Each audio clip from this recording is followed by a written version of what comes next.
والصلاة والسلام على سيد الأنبياء والمرسلين وعلى آله وصحبه أجمعين. أما بعد فأعوذ بالله من الشيطان الرجيم. بسم الله الرحمن الرحيم. قال الله تبارك وتعالى في القرآن المجيد والفرقان الحميد: الله لا إله إلا هو الحي القيوم. صدق الله العلي العظيم وصدق رسوله النبي الأمين. سابقہ دروس میں ہم نے اللہ تبارک و تعالیٰ کے وجود پاک سے متعلق اور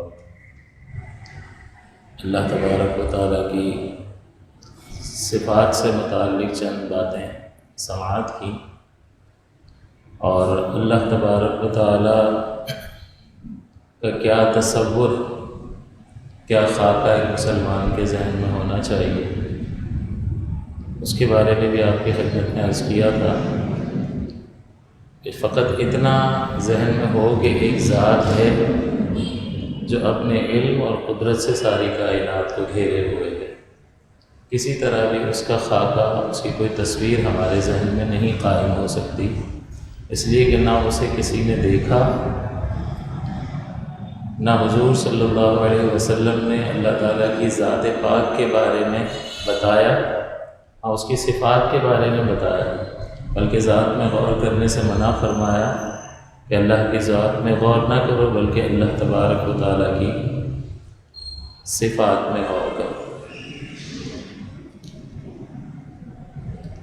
تو نہ اسے دیکھا ہے، نہ حضور علیہ السلام نے بتایا ہے، اور نہ ہی اس جیسا کوئی ہے.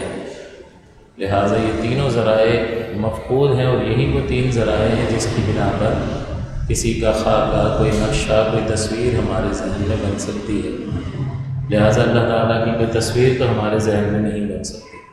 تو پھر مسلمان آپ کی خدمت میں عرض کیا تھا کہ صرف اتنا اعتقاد رکھے کہ ایک ذات موجود ہے جو اپنے علم اور قدرت سے ساری کائنات کو گھیرے ہوئے ہے. اس کے بعد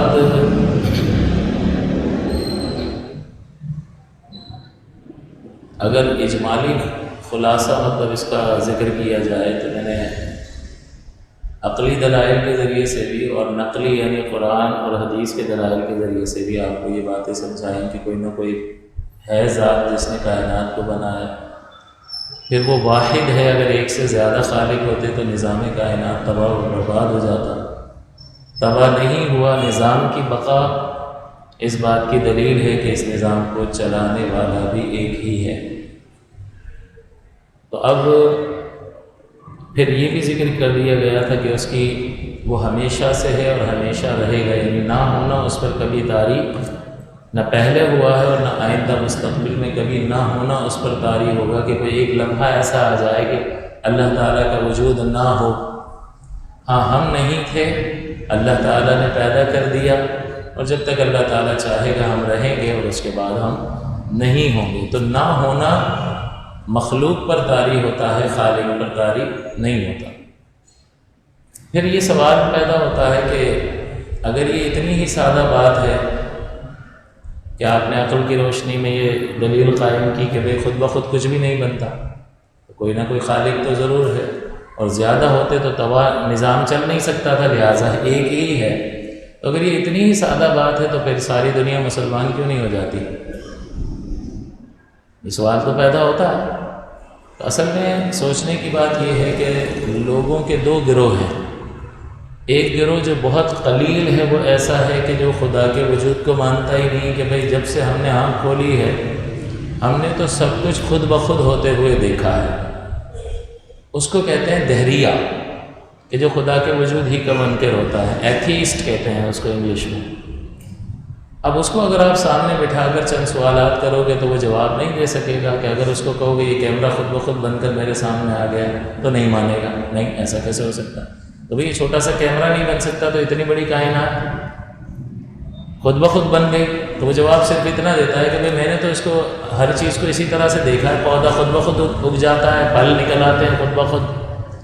تو اس سے اگر بحث کی جائے اور اس کو بتایا جائے کہ اچھا یہ پودا خود بخود اگ گیا ہے یا کوئی بیج وغیرہ کا سلسلہ پیچھے تھا، ہاں جی تھا، پھر یہی بیج جو ہے وہ کس نے بویا، اور یہی بیج اگر تم ایسی زمین میں بو کہ جو اچھی ہے، فصل لانے والی ہے، زرخیز ہے، تو پودا اگ جاتا ہے، اور اگر بنجر زمین میں، پتھریلی ریتیلی زمین میں اس کو بوتے ہیں تو کچھ بھی نہیں نکلتا۔ اس کا مطلب یہ ماحول، یہ بیج، یہ آب و ہوا، یہ پانی کے ذریعے سے اس کا غذا پا کر نشو و نما حاصل کرنا، اور اس طرح نشو و نما حاصل کرنا کہ بعض حصہ اس کا زمین میں جا کر اندر جڑیں جما لیتا ہے اور زمین کے اندر سے پانی حاصل کر کے بقیہ پودے کے حصے کو پہنچاتا ہے، اور وہ نشو و نما پاتا رہتا ہے، اور تنے کا جو حصہ ہے وہ باہر آتا ہے۔ یہ اس کو کس نے بتایا؟ یہ نظام کسی کا قائم کردہ ضرور ہے، کوئی نہ کوئی اس کے پیچھے ضرور ہے۔ جس طرح بیج ڈالنے میں آپ کا کردار ہوتا ہے، پھر آپ اس کو پانی دیتے ہیں، اگر آپ کا کردار ہٹ جائے تو خود بخود پودا اگ جائے گا۔ اسی طرح سے ہر چیز کے پیچھے اللہ تبارک و تعالیٰ کی قدرت کار فرما ہے، اور اللہ تعالیٰ نے ہی نظام کو ربط دیا ہے کہ بیج پیدا فرمایا اور بیج میں پورا درخت سمو کے رکھ دیا۔ اس بیج میں پورا درخت ہے، جب یہ کوپل نکلتی ہے، بیج پھٹتا ہے، کوپل نکلتی ہے، تنا بنتا ہے، پھر شاخیں نکلتی ہیں، پتے نکلتے ہیں، پھر آخر میں درخت جو ہے وہ پھلدار ہو جاتا ہے، پھر اسی پھل کے اندر وہی بیج دوبارہ اللہ تعالیٰ پیدا کر دیتا ہے۔ تو بیج سے شروع ہو کر بیج پر ختم، تو یہ ساری کارکردگی، یہ سارا نظام جو آپس میں اتنا کمال اور کمپیکٹ اور مربوط نظام ہے کہ ہر ایک چیز کا باہمی تعلق نظر آتا ہے، یہ بغیر کسی کے بنایا نہیں ہو سکتا۔ اگر بیج نہ ڈالے تو درخت اگتا ہی نہیں ہے۔ اس کا مطلب آپ کا کردار ہے، پانی نہ دیں تو پودا مرجھا جاتا ہے۔ اس کا مطلب اللہ تعالیٰ کی قدرت پیچھے کار فرما ہے، اور اس ہی نے سارے کائنات کو پیدا کیا ہے۔ اب یہ کائنات کے پیدا ہوتے وقت خود تو تھا نہیں، تو اس نے پیدا موجود کائنات کو دیکھ کر یہی کہہ دیا کہ وہ خود بخود ہے۔ بھئی تمہارے سامنے بنی ہے کیا؟ نہیں، خود تھا نہیں، خود پیدا ہوا ہے۔ خود کیوں پیدا ہوا ہے؟ خود ہمیشہ سے کیوں نہیں ہے؟ اس کا مطلب یہ ہے کہ اس کو جب دہریے کو ہم عقلی دلائل دیتے ہیں تو وہ جواب نہیں دے سکتا۔ تو دو طرح کے لوگ ہیں کہ ایک خدا کے وجود کے قائل ہی نہیں ہیں، اور دوسرے خدا کے وجود کو کسی نہ کسی صورت میں مانتے ہیں کہ خدا ہے۔ تو جو نہیں مانتے وہ بہت قلیل تھوڑے سے لوگ ہیں، اور دنیا کی اکثریت خدا کے وجود کو مانتی ہے۔ یہودی بھی مانتا ہے، عیسائی بھی مانتا ہے، ہندو بھی مانتا ہے، مسلمان بھی مانتا ہے۔ تو اکثریت دنیا کی خدا کے وجود کو مان رہی ہے، لیکن وہ کافر کیوں ہے؟ مسلمان کیوں ہے؟ وہ کافر کیوں ہے؟ تو وہ خدا کے وجود کو ماننے کی وجہ سے کافر نہیں ہے، بلکہ وہ خدا کے وجود کے ساتھ کچھ ایسی چیزیں بھی مان لیتے ہیں جو ان کو اسلام سے خارج کر دیتی ہیں۔ وہ خدا کے وجود کو مانتے ہیں لیکن ایک سے زیادہ خدا مان لیتے ہیں، حالانکہ خالق تو ایک ہی ہے، واحد ہے، اس کا کوئی شریک نہیں ہے، اس جیسا کوئی نہیں ہے۔ تو خدا کے ماننے کی وجہ سے وہ کافر نہیں ہو گئے، بلکہ خدا کے ساتھ ایک اور خدا اور اس کے شرکا مان لیے تو مشرک ہو گئے اور دائرہ اسلام سے خارج ہو گئے۔ تو ان کا کفر، ان کا اسلام میں داخل نہ ہونا وہ خدا کو ماننے کی وجہ سے نہیں ہے، بلکہ خدا کو ماننے کے بعد ایسی چیزوں کو ماننا انہوں نے اختیار کر لیا جس کی وجہ سے وہ کافر ہو گئے۔ اسی طرح سے عیسائی جو ہیں وہ حضرت عیسیٰ علیہ السلام کو اللہ کا بیٹا قرار دیتے ہیں۔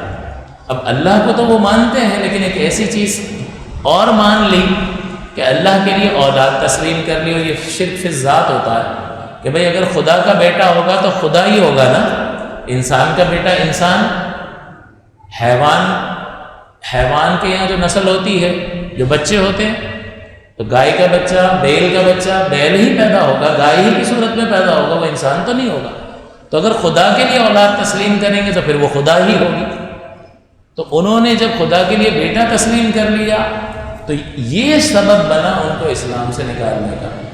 تو اکثریت کا اس دنیا میں رہنے والے انسانوں کی اکثریت خدا کے وجود کو مانتی ہے۔ کفر اس وجہ سے ان کا ثابت ہوتا ہے کہ انہوں نے بہت ساری ایسی چیزیں مان لی جو ان کو دائرہ اسلام سے خارج کرتی ہیں۔ تو بالکل یہ آسان سی بات ہے، ہر ایک کو سمجھ میں آتی ہے کہ کائنات کا وجود ہے، اس کے پیچھے خالق ہے، اور اس نظام کو چلانے والی بھی ایک ہی ذات ہے، یہ مانتے ہیں، لیکن اس کے ساتھ ساتھ خدا مان لیتے ہیں۔ بہت سارے لوگ فلسفی حضرات جو ہیں وہ اقول اشرا کے قائل ہیں کہ اللہ تعالیٰ نے جو ہے پہلے عقل کو پیدا کیا اور اس عقل نے جو ہے آگے پورا نظام بنا دیا۔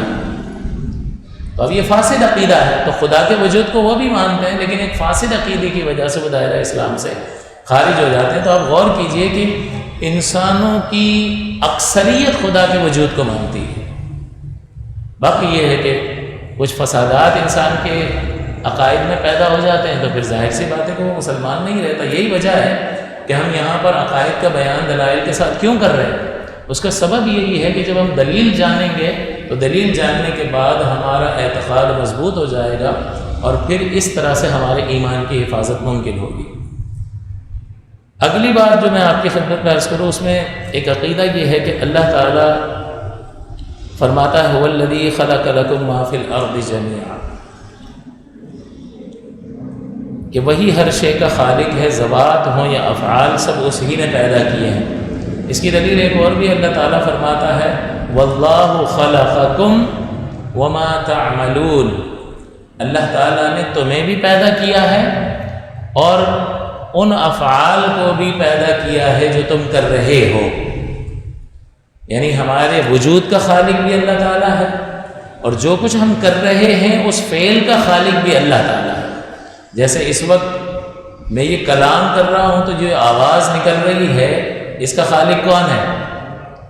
اس وقت اس کو کون پیدا فرما رہا ہے؟ ورنہ وہ چاہے تو آواز بند ہو جائے اور جملے زبان سے نہ نکلے، وہ چاہے تو میں بولنا کچھ چاہوں اور کچھ اور نکل جائے، وہ قادر ہے یا نہیں ہے؟ تو وہی تخلیق فرما رہا ہے اس وقت میرے کلام کو، میں ہاتھ ہلا رہا ہوں تو یہ ہلنا اللہ تعالیٰ پیدا فرما رہا ہے، نہیں ہلا رہا ساکن ہوں تو یہ سکون اللہ پیدا فرما رہا۔ تو ہماری ذات کا خالق بھی اللہ تعالیٰ ہے اور ہمارے افعال کا خالق بھی اللہ تعالیٰ ہے۔ اور دلیل کہاں سے دے رہا ہوں؟ قرآن سے، کہ اللہ تعالیٰ فرماتا ہے واللہ خلقکم وما تعملون، کہ اللہ تعالیٰ نے تمہیں پیدا کیا اور ان افعال کو بھی وہی پیدا فرما رہا ہے جو تم کر رہے ہو۔ ہماری ذاتوں کو اور ہمارے کاموں کو اللہ ہی پیدا فرما رہا ہے۔ یہ عقیدہ قرآن سے، اور عقیدے کی کتنی دلیلیں میں نے آپ کو بتائی تھی؟ 4، قرآن، سنت، عقل سلیم اور سواد اعظم، ان 4 دلیلوں سے عقیدہ ثابت ہوتا ہے۔ تو یہ عقیدہ قرآن سے ثابت ہوا۔ اب سوال یہ پیدا ہوتا ہے کہ جب اللہ تعالیٰ ہی ہمارے اس فعل کو پیدا فرما رہا ہے تو پھر اگر ہم سچ بولتے ہیں تو ہمیں ثواب نہیں ملنا چاہیے، اور ہم جھوٹ بولتے ہیں تو ہماری گرفت بھی نہیں ہونی چاہیے، کیونکہ ہمارے اللہ خود فرماتا ہے کہ تمہاری ذاتوں کا بھی اور تمہارے افعال کا خالق بھی میں ہوں۔ تو پھر سوال یہ پیدا ہوتا ہے اور اعتراض پیدا ہو جاتا ہے کہ پھر کسی کو بھی اچھے کام پر اجر نہیں ملنا چاہیے اور گناہ پر اس کی گریز نہیں ہونی چاہیے۔ اس مسئلے کا کیا حل ہے؟ کیا ہم خالق نہیں ہیں؟ کیا میں اس بولنے کا خالق نہیں ہوں؟ کیا میں یہ پکڑ رہا ہوں تو پکڑنے کا فعل میں خود نہیں کر رہا ہوں؟ اور شریعت ہمیں بالکل بے اختیار مانتی بھی نہیں ہے، شریعت گرفت کرتی ہے، اس کا مطلب ہمیں شریعت نے اختیار دیا ہے۔ ہم نماز نہیں پڑھتے ہیں، نماز پڑھنے کا اختیار دیا ہے، جب نہیں پڑھتے ہیں تو ہم پر ناراضگی کا اظہار کیا جاتا ہے یا نہیں کیا جاتا؟ تو اب اس چیز کو سمجھنے کی ضرورت ہے کہ ہم جو بھی کام کرتے ہیں اس میں 2 چیزیں ہوتی ہیں، ایک ہوتا ہے خلق اور دوسرا ہوتا ہے کسب۔ کاف بغیر نقطے والا کاف، سین اور با، کسب۔ کسب کا مطلب ہوتا ہے کمانا یا ارادہ کرنا۔ تو اللہ تبارک و تعالیٰ تخلیق فرماتا ہے، ہم جو کچھ بھی کرتے ہیں اللہ اس کو پیدا فرما دیتا ہے۔ اس میں ہمارا کردار کاسب کا ہوتا ہے، ہم ارادہ کرنے والے ہوتے ہیں۔ میں نے بولنے کا ارادہ کیا اور جیسے ہی بولا تو اللہ نے آواز بھی نکال دی اور ان جملوں کو بھی تخلیق فرما دیا۔ تو خالق ہم نہیں ہیں، خالق اللہ تعالیٰ کی ذات پاک ہے۔ اللہ تعالیٰ جب بھی تخلیق کی نسبت فرماتا ہے تو اپنی ذات پاک کی طرف تخلیق کی نسبت فرماتا ہے کہ میں پیدا کرتا ہوں۔ اور آپ نے قرآن کی اس آیت کو سن رکھا ہوگا، بما کسبت ایدیکم، بسبب اس کے جو تمہارے ہاتھوں نے کمایا ہے۔ تو اللہ تعالیٰ جب ہم کوئی کام کرتے ہیں تو ہماری طرف خلق کی نسبت نہیں کرتا کہ تم نے اس فعل کو پیدا کیا، تم نے اس فعل کو تخلیق کیا، بلکہ وہ فرماتا ہے تم نے کسب کیا۔ تو جب بھی کوئی فعل، کسی انسان کا کوئی عمل ہمیں نظر آئے گا تو وہاں دو چیزیں ہوں گی، اس میں اس فعل کا پیدا ہونا خلق ہے، وہ اللہ کی طرف منسوب ہے، وہ اللہ کر رہا ہے، اور کسب یعنی ارادہ ہم کر رہے ہیں، اور اس ارادے کی وجہ سے ہی ہمیں ثواب بھی دیا جاتا ہے اور ہمیں سزا بھی دی جاتی ہے۔ اگر ہم اچھا ارادہ کریں گے تو اس اچھے کسب اور ارادے کی وجہ سے ہمیں ثواب عطا کیا جائے گا، اچھا بدلہ دیا جائے گا، اور اگر ہم برا ارادہ کریں گے تو اس برے ارادے کی وجہ سے ہماری گرفت کی جائے گی۔ اگر کوئی شخص جھوٹ بولنے کا کسب کرے یعنی ارادہ کرے اور پھر جھوٹی بات زبان سے نکالے تو اس جملے کو تو اللہ ہی تخلیق فرما رہا ہے، اس آواز کو اللہ ہی پیدا فرما رہا ہے، تو تخلیق اللہ فرما رہا ہے، لیکن پیچھے ارادہ کس کا چل رہا ہے؟ ہمارا اپنا۔ تو ہماری گرفت تخلیق کی وجہ سے نہیں ہوتی، کیونکہ ہم تو خالق ہے ہی نہیں، خالق تو اللہ تعالیٰ کی ذات پاک ہے، ہم کاسب ہیں، ارادہ کرنے والے، تو ہماری جو گرفت ہوتی ہے وہ ارادہ کرنے کی وجہ سے ہوتی ہے۔ لہٰذا آپ اس چیز کو ذہن میں رکھیے کہ جب بھی کوئی خارج میں آپ کو ایک شخص نماز پڑھتا ہوا دکھائی دے رہا ہے تو نماز پڑھنا ایک عمل ہے یا نہیں ہے؟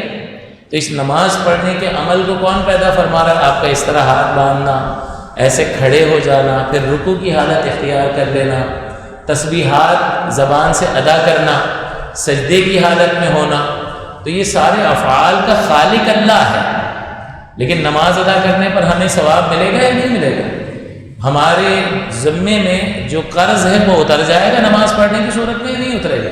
اترے گا۔ تو اس میں ہمارے ارادے یعنی کسب کو دخل ہوتا ہے، تو ہمیں اس نماز میں چونکہ ہمارا ارادہ شامل ہے اس کی وجہ سے ہمیں اجر دیا جائے گا۔ اور جو شخص نہیں پڑھ رہا، تو جب نہیں پڑھ رہا تو نہ پڑھنے کا فعل پیدا کر دیا اللہ نے اس کے لیے، تو تخلیق وہاں بھی اللہ کی طرف سے پائی گئی، لیکن اس کا ارادہ غلط پایا گیا، لہٰذا اس غلط ارادے کی وجہ سے اس کی گرفت کی جائے گی۔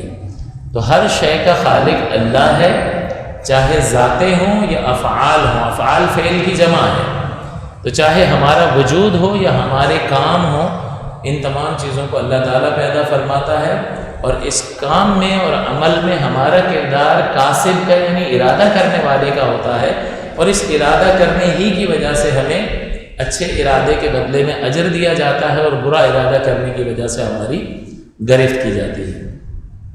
اگلی بات جو ہے وہ بھی تھوڑا سا ایک مشکل عقیدہ ہے، لیکن انشاءاللہ میں کوشش کرتا ہوں، اللہ تعالیٰ مدد فرمائے گا، کہ اللہ تعالیٰ نے یہاں پر یہ عقیدہ درج ہے کہ وہ ہر ممکن پر قادر ہے،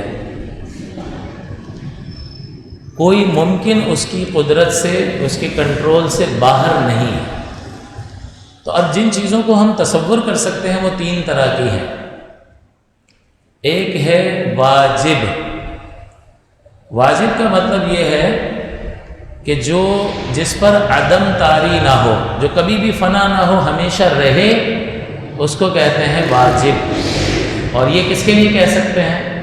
اللہ تعالیٰ کی ذات واجب ہے، اللہ کے سوا کوئی بھی واجب الوجود نہیں ہے، کہ اللہ پر عدم طاری نہیں ہو سکتا، باقی سب نہیں تھے، بعد میں اللہ نے پیدا فرمایا۔ تو اللہ واجب ہے، یعنی ایک تصور ہے واجب، یعنی واجب وہ ذات ہوتی ہے کہ جو معدوم نہ ہو سکے، اور اس کی ضد ہوتی ہے محال، کہ جو پیدا ہی نہ ہو سکے۔ محال کس کو کہتے ہیں؟ جو پیدا ہی نہ ہو سکے۔ اور ان دونوں کے درمیان ایک چیز ہوتی ہے ممکن، ہو سکتا ہے ہو سکتا ہے نہ ہو۔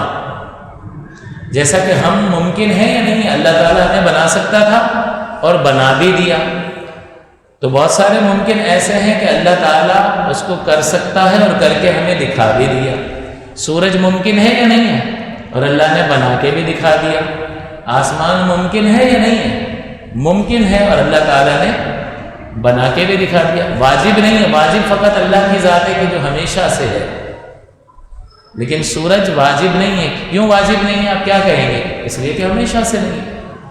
واجب تو وہ ہوگا کہ جس پر نہ ہونا کبھی طاری نہ ہوا ہو، اللہ کے علاوہ کوئی واجب نہیں ہے۔ تو اب میں اگر آپ سے سوال کروں کہ بھئی چاند واجب ہے یا نہیں ہے، آپ کیا کہیں گے؟ نہیں واجب نہیں ہے، کیونکہ وہ پہلے نہیں تھا۔ آسمان واجب ہے، واجب الوجود ہے، آپ کہیں گے نہیں آسمان بھی پہلے نہیں تھا، تو کیا محال ہے کہ ہو ہی نہیں سکتا؟ نہیں، نظر آ رہا ہے اللہ نے بنایا تو پھر ممکن میں آئے گا نا۔ تو بس تین چیزوں کا تصور ہمارے ذہن میں آتا ہے، ایک یہ کہ ایسی ذات، ایسا موجود کہ جو ہمیشہ سے ہے اس کو واجب کہیں گے، اور جو ہو ہی نہیں سکتا اس کو محال کہیں گے، اور جو ہو سکتا ہے ہو سکتا ہے نہ ہو اس کو کہتے ہیں ممکن۔ تو واجب اور محال یہ دونوں ممکن کے اندر مطلب ہوتا اور نہ ہوتا ہوا دونوں چیزیں نظر آتی ہیں کہ سورج ممکن ہے، اللہ نے بنا کر بھی دکھا دیا، آسمان ممکن ہے، اللہ نے بنا کر بھی دکھا دیا۔ لیکن بتائیے کہ ایک ایسا پرندہ کہ جس کے پیر زمین سے لگ رہے ہوں اور اس کا سر آسمان سے ٹکرائے، اللہ بنا سکتا ہے یا نہیں بنا سکتا؟ بنا سکتا ہے، لیکن کبھی آپ نے دیکھا؟ نہیں دیکھا نا، نہ ہسٹری میں کبھی ایسے جانور کا کوئی تذکرہ گزرا، تو آپ کیا کہیں گے؟ ممکن تو ہے لیکن واقع نہیں ہے، واقعہ نہیں ہوا۔ اللہ کر سکتا ہے لیکن اس نے کر کے دکھایا نہیں ہے۔ اور جو چیز آپ کو خارج میں نظر آ رہی ہے آپ کہہ رہے ہیں ممکن بھی ہے اور واقع بھی ہے۔ پہاڑ ممکن ہے یا نہیں ہے؟ ممکن ہے، اللہ پیدا کر سکتا ہے اور اللہ نے پیدا بھی فرمایا ہے۔ تو جب آپ یہ تین چیزیں سمجھ گئے، یہاں پر ترجمے میں لکھا ہوا اللہ تعالیٰ ہر ممکن پر قادر ہے، اس میں سے کتنی چیزیں نکال دی؟ واجب کو بھی نکال دیا اور محال کو بھی نکال دیا، صرف ممکن کو تحت قدرت رکھا، انڈر کنٹرول رکھا۔ اور دلیل کیا دی؟ ان اللہ علی کل شیء قدیر، اللہ تعالیٰ ہر ممکن پر قادر ہے۔ اہل سنت یہ ترجمہ کرتے ہیں اور یہی عقیدہ رکھتے ہیں، لیکن بعض افراد علی کل شیء، کل شے، اس کل شے کی وجہ سے وہ مغالطہ کھا گئے اور انہوں نے کہا کہ اللہ تعالیٰ سب کچھ کر سکتا ہے۔ اب سب کچھ کا مطلب کیا ہے؟ ہم کہتے ہیں صرف ممکن پر قادر ہے، واجب اور محال قدرت سے خارج ہیں، کیونکہ واجب اور محال پر اگر آپ اللہ کو قادر مانو گے تو اللہ تعالیٰ کی ذات پاک کی طرف عیب کی نسبت کرنا لازم آئے گا۔ وہ کیسے؟ بتائیے، اللہ تعالیٰ ظلم کر سکتا ہے؟ آپ کہیں گے محال ہے۔ جب آپ کہہ رہے ہیں محال ہے تو آپ یہ کہہ رہے ہیں کہ یہ تو ہو ہی نہیں سکتا۔ بتائیے اللہ تعالیٰ معاذ اللہ جھوٹ بول سکتا ہے؟ آپ کہیں گے محال ہے۔ اور جب آپ کہہ رہے ہیں محال ہے تو آپ کیا کہہ رہے ہیں؟ کہ یہ تو ہو ہی نہیں سکتا۔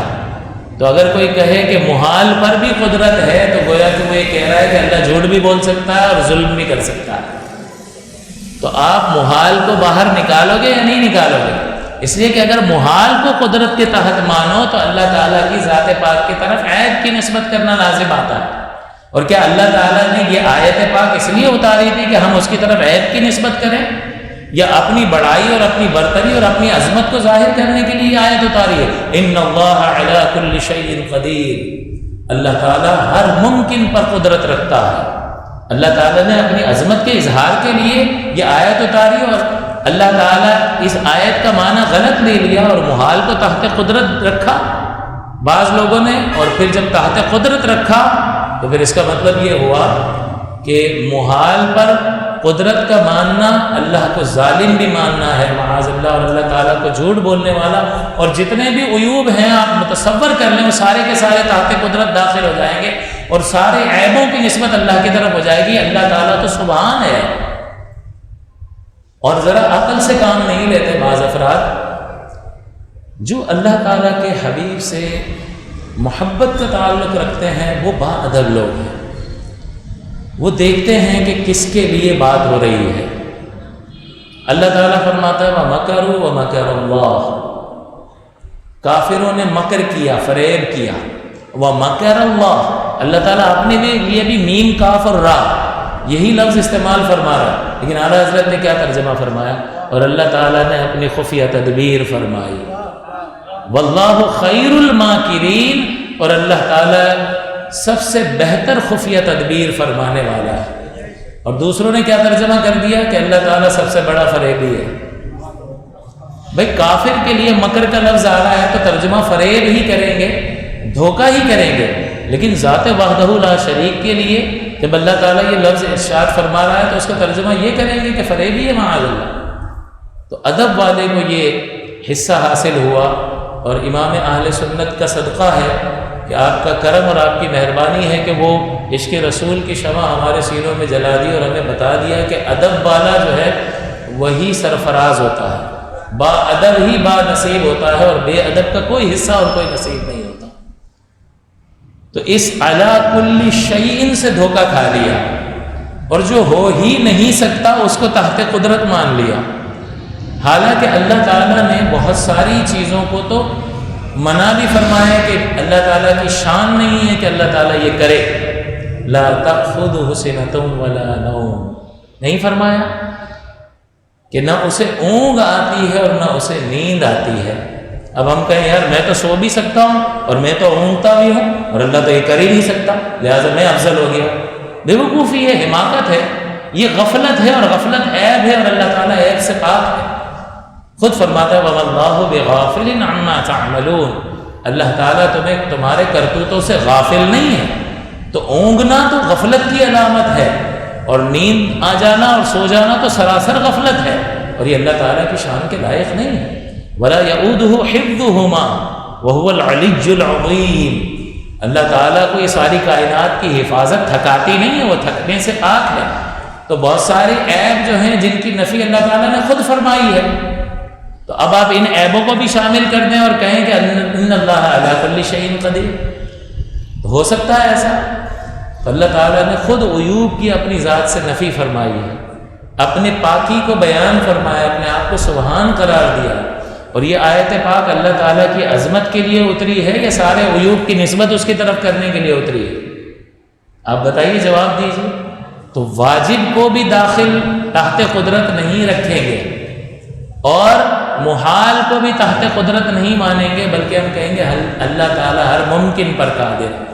کتنی چیزیں ہیں ہمارے سامنے؟ واجب، محال اور ممکن۔ کتنی چیزیں ہیں؟ واجب، محال اور ممکن، اور اللہ تعالیٰ کی قدرت کے تحت ممکن داخل ہے، واجب اور محال داخل نہیں ہے۔ اگر اللہ تعالیٰ کے کنٹرول کے اندر واجب داخل ہو، اس کی اپنی ذات داخل ہو، تو گویا کہ ہم پتہ ہے کیا کہہ رہے ہیں؟ اگر واجب کو مانیں تو پتہ ہے کیا کہہ رہے ہیں ہم یہ کہہ رہے ہیں کہ اللہ تعالیٰ اپنی صفات کو فنا کر سکتا ہے، وہ اپنے آپ کو اندھا کر سکتا ہے، معاذ اللہ ثم معاذ اللہ، وہ اپنے وجود ہی کو ختم کر سکتا ہے۔ تو واجب تو وہ ہوتا ہے جو ہمیشہ رہے، اور اگر تحت قدرت مانیں گے تو انڈر کنٹرول ہوگا تو اس کی فنا ممکن ہوگی، اور جس کی فنا ممکن ہو وہ واجب کب رہے گا؟ تو اگر واجب کو تحت قدرت مانیں گے تو وہ انڈر کنٹرول آ جائے گا، تو پھر اس کی صفات کو بھی فنا کیا جا سکتا ہے اور ذات بھی فنا ہو سکتی ہے، اور اللہ تعالیٰ کی ذات کو فنا ممکن ماننا یہ تو سب سے بڑا شرک اور کفر ہے۔ اس کا مطلب قدرت کے تحت ہمارے سامنے تصورات کتنی چیزوں کا ہے؟ واجب جو ہمیشہ رہے گا، ممکن محال جو ہو ہی نہیں سکتا، اور ممکن جو ہو سکتا ہے وہ ہو سکتا ہے نہ ہو۔ تو واجب اور محال قدرت کے تحت داخل نہیں ہوں گے۔ اگر داخل کریں گے تو اللہ تبارک و تعالیٰ کی ذات پاک کی طرف ہزارہ عیوب کی نسبت کرنا لازم آئے گا، اور میرا رب ہر عیب سے پاک اور صاف ہے۔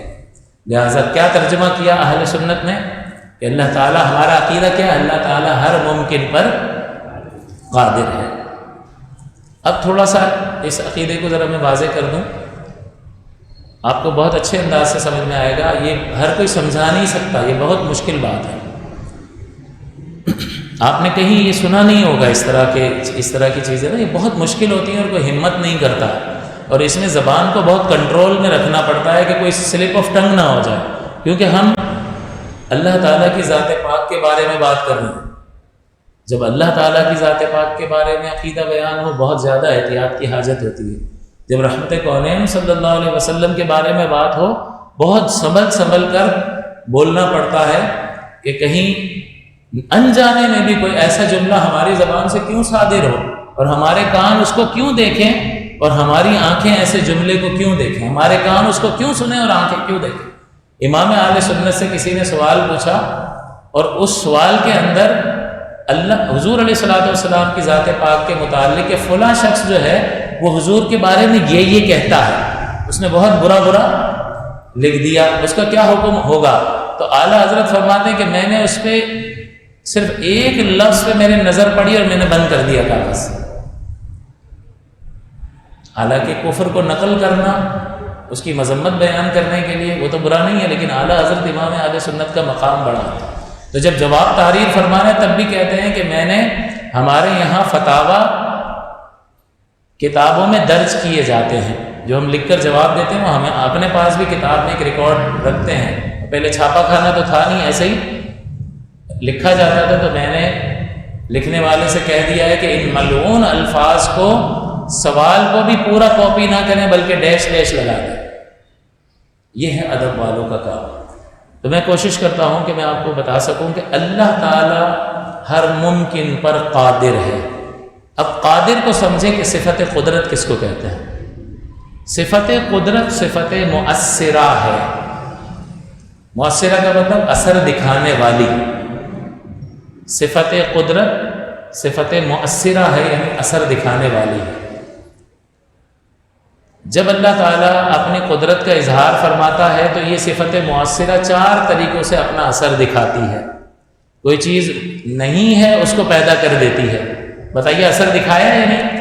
معدوم کو موجود کر دیا، اثر دکھایا؟ ہم کہیں گے اللہ تعالیٰ کی قدرت کا اظہار۔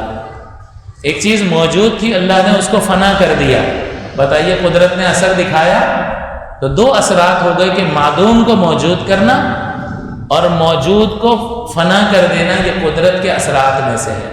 اسی طرح ایک چیز موجود ہے اس میں کمال پیدا کر دینا، یہ بھی قدرت کی تاثیر ہے، قدرت کا اثر ہے۔ کوئی چیز موجود ہے، بلند ہے، کمال والی ہے، اس میں نقص پیدا کر دینا۔ ایک آدمی اچھا بھلا صحت مند تھا، اس کو بیمار کر دیا اللہ تعالیٰ، تو نقص پیدا ہو گئے ہیں۔ تو 4 طرح کا اثر دکھاتی ہے قدرت: عدم سے وجود میں لانا، موجود کو فنا کر دینا، یا جو چیز موجود ہے اس میں کمال پیدا کر دینا یا نقص پیدا کر دینا۔ یہ 4 اثرات سے باہر نہیں ہوگی۔ جب بھی قدرت کی بات ہوگی تو ہم کہیں گے کیا ہوا؟ کسی چیز کو پیدا کر دیا، کسی چیز کو فنا کر دیا، یا کمال پیدا کر دیا یا نقص پیدا کر دیا۔ اللہ تعالیٰ کی قدرت کا اثر ان 4 میں منحصر ہے۔ اسی 4 طریقوں سے نظر آئے گا۔ اب اگر ہم کہیں کہ اللہ تبارک و تعالیٰ کی قدرت کے تحت واجب بھی داخل ہے، اگر واجب کو داخل مانے تو کیا خرابی لازم ہے؟ اگر واجب تحت قدرت داخل ہو تو قدرت اثر دکھائے گی، اور قدرت کا سب سے پہلا اثر کیا ہے کہ ایک چیز نہ ہو اس کو پیدا کر دینا، اور واجب تو پہلے سے ہی موجود ہوتا ہے۔ تو جو چیز پہلے سے موجود ہو قدرت اس کو پیدا کیسے کرے گی؟ تو یہ والا اثر قدرت واجب میں نہیں دکھا سکتی ہے۔ آپ سمجھ گئے؟ واجب اللہ کی ذات موجود ہے، اگر وہ تحت قدرت مانے تو دوسری تاثیر یہ ہوگی کہ قدرت اس موجود کو فنا کر سکتی ہے۔ تو اللہ تعالیٰ تو فنا ہو ہی نہیں سکتا، ورنہ وہ واجب ہی نہیں رہے گا۔ تو قدرت کا یہ اثر بھی اللہ میں ظاہر نہیں ہو سکتا، نہ اس کو بنانے کا اثر ظاہر ہو سکتا ہے، نہ موجود کو فنا کرنے کا اثر ظاہر ہو سکتا ہے۔ یہ 2 اثرات قدرت واجب میں ظاہر نہیں ہو سکتے۔ تو ہم کہیں کہ واجب اس اعتبار سے داخل ہے کہ اس میں کمال پیدا کر دے، تو اللہ تعالیٰ واجب ہے، اس میں قدرت کیا کمال پیدا کرے گی کہ وہ تو ہر کمال کی انتہا کو پہنچا ہوا ہے، کہ اس کے کمال کی انتہا کو انسان پہنچ ہی نہیں سکتا، کیونکہ اس کی کوئی انتہا ہی نہیں ہے۔ تو اس میں کیا ایسی کمی ہے کہ قدرت اس میں اور کچھ ڈال دے کہ اور وہ کمال والا ہو جائے؟ تو قدرت کا یہ اثر بھی واجب میں ظاہر نہیں ہو سکتا کہ وہ تو کمال کی انتہاؤں پر ہے۔ تو کیا قدرت اس طرح سے اثر انداز ہو سکتی ہے کہ کمال والے میں نقصان پیدا کر دے، نقص پیدا کر دے، اللہ میں نقص پیدا کر دے؟ تو ہم تو مزید کمال کو نہیں مان رہے کہ وہ کمال اس میں بڑھانے کی کوئی گنجائش ہی نہیں ہے، تو نقص کی جگہ کہاں بنتی ہے؟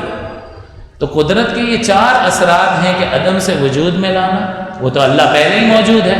اگر اللہ کو قدرت کے تحت مانے تو اس کا مطلب آپ یہ مان رہے ہیں کہ نہیں تھا بنا دیا تو وہ تو پہلے سے ہے، تو واجب میں یہ تاثیر ظاہر نہیں ہو سکتی۔ موجود کو فنا کر دے تو اللہ تعالیٰ تو فنا ہوتا ہی نہیں، اس کا مطلب قدرت یہ اثر بھی نہیں دکھا سکتی، تو کیا اللہ میں کمال پیدا کر سکتی ہے قدرت؟ وہ تو پہلے سے کمال کی انتہا پر ہے، تو قدرت اپنا یہ اثر بھی نہیں دکھا سکتی ہے، تو کیا اس میں نقص پیدا کر سکتی ہے؟ معاذ اللہ ثم معاذ اللہ، اللہ تعالیٰ میں نقص کا تصور کیسے ہو سکتا؟ مزید کمال کے اضافے کا تصور نہیں ہو سکتا، تو نقص تو بہت دور کی بات ہے۔ تو قدرت کی یہ 4 اثرات ہیں، اور یہ چاروں اثرات واجب پر ظاہر ہی نہیں ہو سکتے، تبھی ہم کہتے ہیں کہ واجب قدرت سے باہر ہے۔ اسی طرح سے محال جو ہے اس میں بھی یہ تاثیریں ظاہر نہیں ہو سکتی، کہ محال ہوتا وہ ہے کہ جو ہو ہی نہ سکے، اور قدرت کا پہلا اثر کیا ہے کہ وہ عدم سے وجود میں لے آتی ہے، تو جب وہ عدم سے وجود میں اس کو لے آئے گی تو وہ محال ہی نہیں رہے گا۔ تو محال تو ہوتا ہی وہ ہے جو ہو ہی نہ سکتا ہو، اور قدرت پہلا کام کیا کرتی ہے کہ کسی چیز کو پیدا کر دیتی ہے، نہیں ہوتا تو محال تو پیدا ہی نہیں ہو سکتا، تو یہ اثر قدرت اس میں دکھا ہی نہیں سکتی محال میں۔ اللہ تعالیٰ کے جھوٹا ہونے کو معاذ اللہ قدرت پیدا کر دے گی، اللہ تعالیٰ کے ظالم ہونے کو پیدا کر دے گی، آپ کہیں گے یہ تو پیدا ہو ہی نہیں سکتا۔ تو جب یہ پیدا نہیں ہو سکتا تو قدرت کا یہ پیدا کرنے والا اثر محال میں ظاہر نہیں ہو سکتا، اور موجود کو فنا کرنے کا اثر کہ جو ہو ہی نہیں سکتا، جو وجود میں آ ہی نہیں سکتا، اس کو ختم کرنے سے کیا مراد ہے؟ جو چیز ہو ہی نہیں سکتی اس کو ختم کرنے سے کیا مراد ہے؟ تو قدرت یہ تاثیر بھی نہیں دکھا سکتی کہ محال موجود تھا اور اس کو فنا کر دیا۔ محال تو ہوتا ہی وہ ہے جو پیدا ہی نہ ہو سکے۔ تھوڑی سی مشکل بات ہے، لیکن تھوڑا آپ ذہن پر زور دیں گے تو انشاءاللہ اللہ چاہے گا تو سمجھ میں آئے گا۔ اور یہ ہمارا چینل پر فیض نثاریہ غالباً چینل کا نام ہے، اس پہ یہ اپلوڈ ہوتا ہے، آپ اس کو ذرا 2-4 بار سنیں گے اور اس میں بنیادی باتوں کو نوٹ کرنے کی کوشش کریں گے، اور 3-4 بار جب آپ اس کو سنیں گے تو ذہن میں یہ بیٹھے گا۔ تو اللہ تعالیٰ کی قدرت کا جو اعتراف ہم کرتے ہیں وہ 3 میں سے کتنی چیزیں داخل مانتے ہیں؟ فقط ایک، واجب بھی تحت قدرت نہیں اور محال بھی تحت قدرت نہیں ہے، صرف ممکن اللہ کی قدرت کے تحت داخل ہے، کہ ممکن کو اللہ تعالیٰ عدم سے وجود بھی عطا فرماتا ہے، موجود کو فنا بھی کر دیتا ہے، اور موجود میں کبھی کمال پیدا کر دیتا ہے اور کبھی نقص پیدا کر دیتا ہے۔ ان اثرات کو قبول کرنے والا اگر کوئی ہے تو وہ ممکن ہے۔ ان اثرات کو نہ واجب قبول کرتا ہے اور نہ ہی ان اثرات کو محال قبول کرتا ہے، لہٰذا محال اور واجب اللہ تعالیٰ کی قدرت سے خارج ہے، اور اس میں اللہ تعالیٰ کا کوئی معاذ اللہ اس کا کوئی نقص نہیں ہے، بلکہ یہ چیزیں ایسی ہیں کہ یہ چیزیں اپنا تعلق اللہ سے بنا نہیں سکتی۔ جھوٹ ایک بری چیز ہے نا، جھوٹ اپنا تعلق اللہ سے نہیں بنا سکتا، بلکہ سچ جو ہے وہ اچھا ہے، اور اللہ تعالیٰ صفات کمال سے متصف ہے کہ اس کی جتنی بھی خوبیاں ہیں سب کمال والی ہیں، سب بلند صفتیں ہیں، کوئی بھی نقص اور عیب والی صفت سے وہ متصف نہیں ہے۔ لہٰذا اگر آپ اس کو بار بار سنیں گے 3-4 بار اور ڈائری میں نوٹ کریں گے تو انشاءاللہ العزیز اللہ کی رحمت سے امید ہے کہ آپ کو یہ بات بالکل واضح طور پر سمجھ میں آ جائے گی کہ اللہ تعالیٰ ہر ممکن پر قادر ہے، سب کچھ کر سکتا ہے بھی جب ہم کہیں گے تو ہمارے ذہن میں کیا ہوگا؟ سارے ممکن واجب اور محال کو داخل نہیں مانیں گے، کیونکہ اگر داخل مانا تو پھر اللہ تعالیٰ کی طرف عیب کی نسبت کرنا لازم آئے گا، اور اللہ تعالیٰ نقص اور عیب سے پاک اور صاف ہے۔ اور اس کی دلیل کیا ہے؟ ان اللہ علی کل شیء قدیر، اللہ تعالیٰ ہر ممکن پر قادر ہے۔ اور جن لوگوں نے ٹھوکر کھائی انہوں نے فتویٰ باقاعدہ، میں آپ کو لکھا ہوا فتویٰ دکھا سکتا ہوں جس میں لکھا ہوا اللہ جھوٹ بول سکتا ہے۔ دلیل کیا ہے؟ ان اللہ علی کل شیء قدیر ہے، کہاں سے نکال لیا؟ کہتے ہیں کل شے لکھا ہوا ہے نا، کل شے کا معنی کرو، ترجمہ کرو سب کچھ، تو سب کچھ میں محال اور واجب داخل نہیں ہوگا، سب کچھ سے مراد ہے ممکن، سارے کے سارے ممکنات اس کی قدرت کے تحت داخل ہیں۔ جب آپ ممکن کو تحت قدرت مانیں گے تو اللہ کی عظمت ابھر کر سامنے آئے گی، اور اس کی بلندی اور اس کی تخلیق کا کمال سمجھ میں آئے گا، اس کے علم کا عروج سمجھ میں آئے گا، اور محال اور واجب کو تحت قدرت ہونے سے نکالیں گے تو اللہ تعالیٰ کی ذات پاک کے بارے میں ہمارے ذہن میں کسی عیب کا کوئی خیال پیدا نہیں ہوگا۔ اللہ تعالیٰ سے دعا ہے کہ اللہ تعالیٰ ہمیں ان باتوں کو سمجھنے کی، یاد رکھنے کی اور بار بار اس کو دہرانے کی توفیق عطا فرمائے۔ آمین۔ وآخر دعوانا الحمدللہ رب العالمین۔ اللہم صلی علی سیدنا و مولانا محمد معدن الجود والکرم وآلہ وصحبہ وسلم۔ یا ارحم الراحمین، ہماری حاضری اپنی بارگاہ ناز میں قبول و منظور فرما۔ اے کریم و رحیم، یہ علوم جو ہم سیکھ رہے ہیں یا اللہ، انہیں آسان فرما کر ہمارے ذہنوں میں راسخ فرما دے۔ یا اللہ، صحیح عقائد ہمارے دل و دماغ میں راسخ فرما دے۔ یا اللہ، بد عقیدگی سے ہمیں محفوظ فرما۔ یا اللہ، ادب والوں میں زندہ رکھ اور ادب کے ساتھ ہی ہماری موت فرما، ہمارا خاتمہ فرما۔ یا اللہ، با ادب ہونے کی حالت میں ہمارا خاتمہ فرما۔ یا اللہ، کوئی ایسا کلمہ غلطی سے بھی ہماری زبان سے نہ نکلے جس میں بے ادبی کا کوئی شائبہ اور پہلو نکلتا ہو۔ اے کریم و رحیم، ہماری حفاظت فرما۔ یا اللہ، تو ہر شے کو جاننے والا ہے۔ یا اللہ، ہماری حفاظت فرما۔ یا اللہ، حاضرین کی تمام جائز تمناؤں کو پورا فرما۔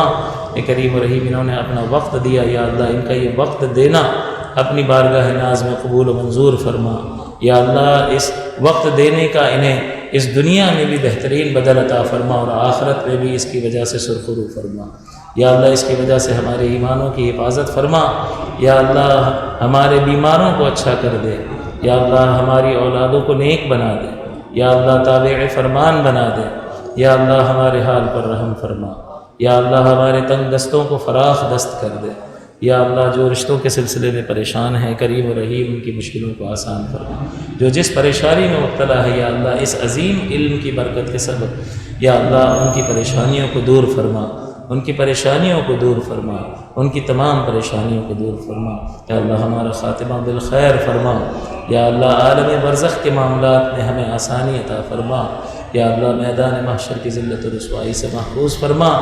عرش کے سائے تلے جگہ عطا فرما۔ رحمت کونین صلی اللہ علیہ وسلم کی دست اقدس سے حوض کوثر کے چھلکتے ہوئے جام عطا فرما۔ پل صراط پر ہمیں آسانی عطا فرما۔ یا اللہ، جس طرح ہم آج تیری ذات و صفات کے بارے میں علم کی محبت میں یہاں جمع ہوئے اور قربانی دیے، کریم و رحیم، اس کے طفیل اپنے پیارے حبیب کریم صلی اللہ علیہ وسلم کی مقدس مجلس میں جنت الفردوس میں ہمیں جمع فرما۔ ببرکت ان اللہ وملائکتہ یصلون علی النبی یا ایھا الذین آمنوا صلوا علیہ وسلموا تسلیما۔ اللہم صل علی سیدنا ومولانا محمد معدن الجود والکرم وآلہ وصحبہ وسلم۔ سبحان ربک رب العزۃ عما یصفون وسلام علی المرسلین والحمد للہ رب العالمین۔